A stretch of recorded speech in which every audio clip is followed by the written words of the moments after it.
Welcome! I'm in my 2021 KZ Escape E17 hatch, and I'm going to be doing an upgrade, and this is not a fancy upgrade, it's a simple upgrade to solve a problem in the way this was built. So here I am at the bed, and it has this opening to get to the storage, and there's a hinge on the other side of this, and the screws poke through. So I don't know how it is, but multiple times I've scraped up against these. They really used the wrong size screw, so I'm going to be putting in a shorter screw. So this is the screw I'll be using, and if you find this video helpful and you want to buy some of these, I'll put a link to them in the description, and if you use that link, it helps me out a little bit and doesn't cost you anything extra. So these are a Tex sharp point lath screw. They're 1/2 inch, so this is a type of truss screw. So here's the screw that came in the camper, here, and there's the truss screw. So it's just a tiny bit shorter, so it shouldn't poke out the other side. Another thing to consider is they put screws in every other hole. I'm just going to put a screw in every hole. So I'll start with the empty holes, put them in, then I'll take these screws out and replace them with these. Now a nice thing about these screws is they have a very low profile head. They're actually even lower than the ones that came on the camper, so it's not going to snag on the mattress. And a screw like this could be useful other places where you need to, say, screw some paneling in,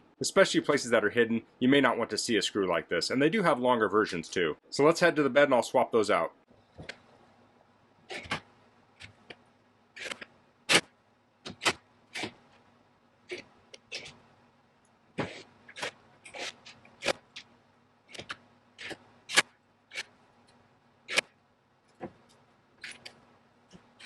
Okay, so here we go.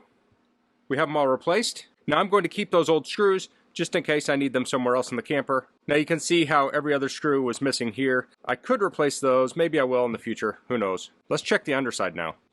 So this is where the screw was poking through. Now there's a little bit of splintering here, so I could take a sanding block and flush that down. But there's also screws in between here now, and I can just feel a little divot where it's pressing out on the wood. Same here. But it's not poking through, so it's not going to snag me. So again, those were the Tex sharp point lath screws. I just showed one situation, but there could be other situations where these types of screws could come in handy. I really like that sharp point on there. They go in real easy. And they have that nice flat head, so it provides lots of support. So that's all I'm going to cover in this video. If you have any questions, please leave them in the comments. If you like this video, please click like. If you haven't subscribed to my channel, I'd appreciate it if you could do that. And thanks for watching. Until next time, goodbye.